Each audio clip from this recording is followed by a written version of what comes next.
good evening, this is Houndog Steve wishing you a very pleasant evening, and what a wonderful day it has been. It's been bright and sunny. I hope it's been the same where you are, and that is quite appropriate actually, because what I'd like to talk to is about renewable energy.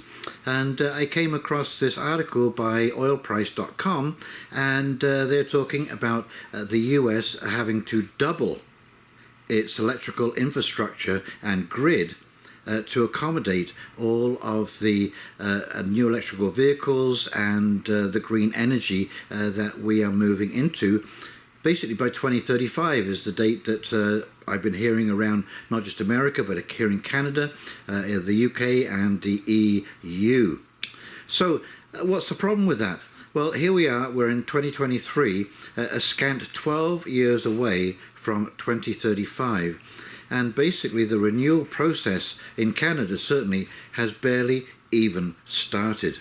Now, I had senior executives coming into my barbershop when I was down in Bobcaygeon, and they all told me that they had begged the Kathleen Wynne government to not move so quickly ahead because they were nowhere near prepared to handle the kind of capacity that will be required. Now, they did make clear that we have enough generating capacity, that isn't an issue in Canada. It is the grid and the infrastructure that transports that hydro to all of the different places, and also, you know, the solar farms are moving out into rural areas and transporting that back into the cities. Now, I know this is Canada, the article is about the US, but you know, you can basically read exactly the same situation up here as it is down in America. We are woefully behind. Our infrastructure is aging, and basically it all needs replacing. And as I say, we barely scratched the surface. Now, I just want to flip over here for a second. I went outside because we have an interesting hydro situation right on our doorstep. And so just take a look at the sort of obstacles and terrain that we're going to have to cross to upgrade the grid system to bring up the capacity to speed. Okay, here we go. Okay, so I thought I'd just go outside for a second to give you an idea of the kind of infrastructure that we have in rural Ontario. Now you can see this is a hydro pole, and it is sitting basically in a swamp, and it cuts across the lake here, and you can see it goes up to the houses up on the hill and then continues further down this road. Now, is somebody going to tell me that we are going to crisscross northern Ontario, Manitoba, Saskatchewan? It all looks like this. This is what it looks like. It is an infrastructure nightmare trying to upgrade these lines so all of these people can have electric cars, rechargeable stuff. The time, equipment, money, people to do this work, let alone the cost of the materials and or the availability of the materials, is so prohibitive. It is unbelievable. So really, as far as I'm concerned, this whole thing is a massive joke. It will never happen by 2035. I should also add that this is relatively easy because we have roadside access. You know, this is accessible. Much of our landscape is far more difficult terrain than this. So please, somebody tell me how this is going to work. So now I think you can see how challenging that will be, and they're already legislating that the sale of gas vehicles will be stopped by 2035. I don't know what they're going to do with the existing gas vehicles that are on the road, gas and diesel, but certainly the manufacture of those vehicles will be halted, and you will only be able to purchase an electric vehicle.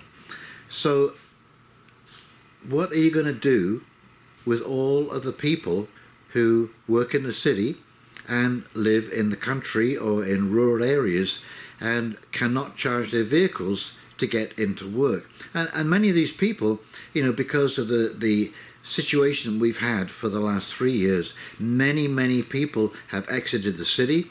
Many of these people are upwardly mobile, and they are key infrastructure personnel in their corporations, and they are not going to be able to travel backwards and forwards when necessary, because we're just not going to have the capacity for everyone to be able to do that. So how can it possibly be that a barber with a grade 10 education can see the obvious flaw in thinking here? It is absolutely insane and unworkable. Anyway, let's just flip over to the article and we'll read through that, and I'll come back and do a quick wrap-up. Okie dokie, here we go. Okay, so this is from oilprice.com, and it is dated March 9th, 2023, and the title is "The US Needs to Double the Size of Its Energy Grid." In order to keep up with the expansion of renewable energy production capacity, the United States will have to more than double the current size of the electric grid. Stimulus from both the public and private sectors are hitting their intended mark, and the clean energy sector is booming. However, much of the potential environmental benefits of electrification will be completely wasted if we don't have the power lines and grid capacity to transmit that power from where it's being produced to where the demand is concentrated. Meeting global climate goals requires a rapid and massive expansion of renewable energy production capacity. The urgency of this imperative is difficult to overstate. Indeed, the United Nations announced a code red for humanity. Building sufficient wind and solar farms to power the clean energy transition will require overcoming 3 major hurdles: finding enough land at an affordable price, building up the power grid to support the influx of electricity, and fixing the archaic and inefficient permitting process that governs these processes. Mass-scale solar and wind farms require a whole lot of land, which means that these projects are increasingly pushing into rural areas where they are often not wanted. Utility-scale solar and wind farms require at least 10 times as much space per unit of power as coal or natural gas-fired power plants, including the land used to produce and transport the fossil fuels. McKinsey recently reported wind turbines are often placed half a mile apart, while large solar farms span thousands of acres. This poses a number of interconnected challenges to the spread of clean energy: competition over land, litigation and protest from the localities where these projects are planned, and once the project is finally complete, transmitting the energy all the way from the rural areas with space for solar and wind farms to the urban centres where it is needed. To meet these needs, according to the US Department of Energy, the country would need 47,300 gigawatt miles of new power lines by 2035. That represents a 57% expansion of the existing grid. Meeting that goal will require a 2-fold increase in the current rate of construction. The issue is not building materials or even labour, although that's another challenge in and of itself. The real issue is the aforementioned glacial pace of the bureaucratic process which underlie permitting and oversight of clean energy projects, as well as grid expansion. Building power lines alone is an enormous bureaucratic hurdle that can take years to gain approval. The average review of renewable energy projects takes about 3.5 years, but there are cases in which a single transmission line took over a decade to be completed. In one particularly egregious example, the Trans-West Express project took 18 years to get approved and is expected to take another 5 years to be completed. The grid doesn't just need to be expanded, it also needs to be improved. The United States power grid is an aging and fractured system that will require major updates to bring it into the modern era and to prepare it for the massive influx of variable energy that it wasn't designed to handle. A recent opinion piece in the New York Times argues that the best way to solve these overlapping problems is to remove all of the overlapping systems and institutions that are currently tasked with reviewing and approving these projects and giving this responsibility to a single entity at the federal level. In doing so, the process can be streamlined and the grid itself can be more interconnected than before, providing important safety fallbacks if or when part of the grid fails. Fixing the presently nightmarish permitting and approval system will be integral to decarbonising the United States economy, maintaining energy security across the country, and making sure that the efforts already underway to decarbonise the nation's energy mix are not squandered. It's great that wind and solar capacity are being added at a record-breaking rate, but it's all a waste if once completed there's no permit allowing them to plug into the grid, or if there's no grid at all. So, as it says in the article, the logistics are absolutely incredible, and the bureaucratic nightmare that she talks about in the article is exactly the same here. The governments do not know how to handle this. Like I say there, you've got to cross people's land, and many people do not want this infrastructure going across their land, so they are going to have to be paid some kind of money to allow this to happen. But just think of the cost of the materials. How much cost in copper, in the coatings, the poles, the insulators on the poles, and as you can see by the swamp that is outside of us, that these hydro poles go across, and this is easy terrain. You wait till you start getting into Canadian Shield. This is granite. You're going to be drilling directly into granite to get these poles standing upright. And what happens if you get into an ice storm situation, as they did in Montreal, in Quebec, in 2002, I believe it was, and more recently there was another ice storm that took down power lines, knocked out infrastructure.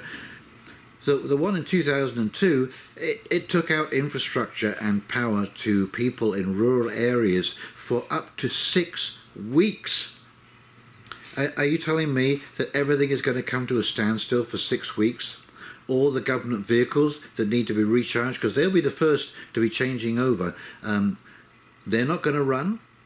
What about all the service people? How are they going to get to these locations to charge their electric chainsaws to cut up all the debris that has fallen on the lines and all of that kind of stuff? This is such a flawed plan. It is unbelievable. It's unworkable, and we're never going to get this done, I don't think, even by 2050. Okay, so that is another 15 years further on than 2035, and like I say, here we are, 2023. We're closing in on this so quickly. And the other interesting thing is, I don't know if you noticed, when you go around a lot of the bigger malls now and service centers on the highways have recharging stations, and I don't know, I never see more than 1 or 2 cars parked at a 10 unit charging station. So there are many people who still have not bought into this, and of course the cost is prohibitive. You're looking upwards of $60,000 a vehicle. Is the government going to buy everyone an electric vehicle? And what happens in the cold weather? Batteries and cold weather are notoriously bad partners. They don't get along very well at all, and so you're going to need continuous charging stations all the way down the route to be able to make any kind of sizable journey. Now, you can talk about 15-minute cities all you like, but that's not going to happen up here, because we're 15 minutes away from everything. It's just so unfeasible. It's just not going to work. So will someone please tell me how this is going to play out? What's your plan B? What happens if there is a breakdown? What happens if there is a weather issue? Has anyone thought about this stuff? Has anyone fleshed out these ideas? I don't hear them talking about this. They seem to think that they're building this whole system in a vacuum that is not going to have any problems whatsoever. There's going to be no failures, no breakdowns, and people are going to be able to get, to these places to do the repairs and increase or upgrade the infrastructure. What about the farmers? Is somebody telling me that a combine harvester is going to run off electricity in the middle of a field? How long a cable do you need to recharge that vehicle? You'll probably need a forklift truck just to get the battery out of the vehicle, out of a combine harvester or some of these heavy-duty farm pieces of equipment, back to the workshop where it has access to hydro. Has anyone thought of that? I've heard a couple of farmers basically, push their cap back and scratch their heads going, well, that's not going to happen. These vehicles, these combine harvesters and, some of the sprayers and all of the stuff that they use on the farms are massive tractors. what size of battery are you going to need? And you've of course seen the terrain that they have to plow through, the muddy fields, uphill, down dale. Those batteries are going to run out in, you know, a matter of hours. And you're not going to put a solar panel on the top of the cab and recharge that battery as you're going along. And of course, once you get into Canada, you know, we have cloudy days. In the fall, when you're harvesting, you know, in September, October, wow, that's where we start to get those dull, cloudy days rolling in, and harvesting is a problem at the best of times. So when the weather is good and the farmers have a good stretch to go, they're basically running those machines 24/7 to keep everything going so that we get harvested grains to the marketplace. So if anyone has any thoughts on this or ideas, please comment below. And if you've enjoyed this video, please like, comment, subscribe. And in the meantime, this is Houndog Steve signing off, wishing you a very pleasant evening, and we'll talk very, very shortly. Take care now. Bye.